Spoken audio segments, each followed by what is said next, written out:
Welcome to iLecture Online. You would be surprised that if you don't have these memorized, it can get you into a lot of trouble during tests. And also, on the reverse side, if you have these memorized, sometimes it is a really handy tool to allow you to figure out how to solve the problem, and you can't solve the problem unless you know this. So it is again well worth the time to try to memorize these typical constants and conversions. We call them standard units. I guess I shouldn't have called them constants, we'll call them standard units. So we can either work in the MKS system or the CGS system. Now the CGS is not used very much anymore since now we have calculators, so we can easily convert from one to the other.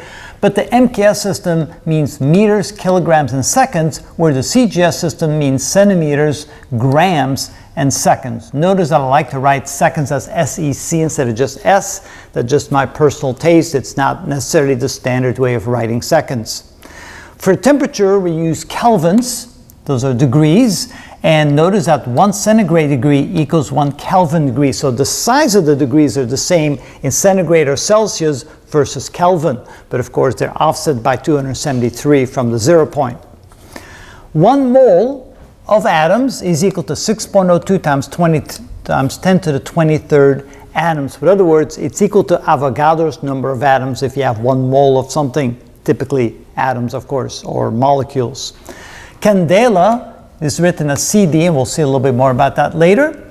The Newton is a unit of force, and a Newton is kilograms meters per second squared.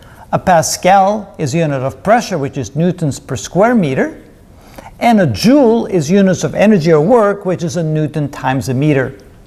Watt is the rate of doing work, and so watt is joules per second, which is a unit of power. And a Coulomb is a unit of charge that includes 6.24 times 10 to the 18th charges, or electrical charges units like electrons or protons. Notice that the Coulomb also can be defined as an amp times seconds. An amp is, of course, the rate of pushing charge through a conductor. Volt is a unit of potential, can be defined as joules per coulomb, or electric field times distance. The electric field is defined as newtons per coulomb, volts per meter. And resistance is in units of ohms, which is defined as volts per amps. Amp, of course, again, is the unit of current.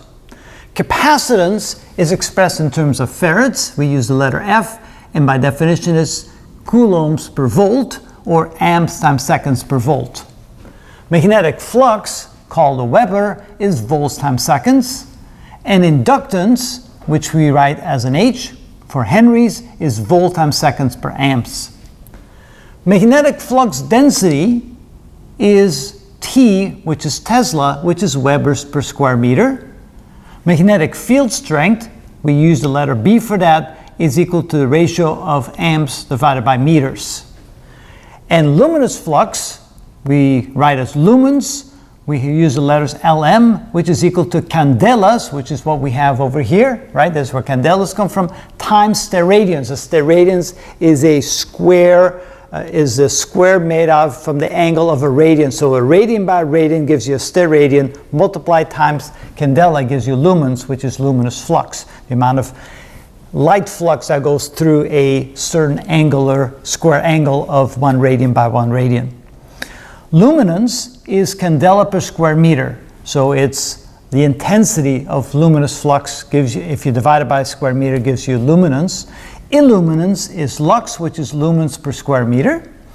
And entropy can be written as an S, is equal to joules per Kelvin. Specific heat capacity, we write as a small c, is joules per kilogram per Kelvin. And finally, thermal conductivity, we write as a K, is equal to what?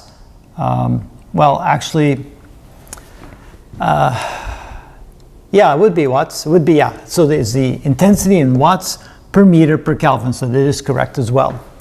So again, by no means is this a complete list of all units and all conversions, but if you know these, you can take care of at least 90-95% of all the problems you're going to encounter. It's a good idea to memorize these ratios and these conversions and these units, and it will help you a lot. when you take the test, so that you don't have to sit there and you're not quite sure what a volt is and what an electric field strength is and so forth. You just know it because you can readily convert one to the other. And so it's a big advantage to at least have memorized these. It doesn't take that long, but you do have to keep it up because you'll forget if you don't use them. But if you use them often and you don't go look them up while you're solving problems, it actually will help you commit them to memory as well. And that is how you get ready for that next test. And yes, if viewers want to call in and give me some more, I'll add some more to the list. Maybe. Okay.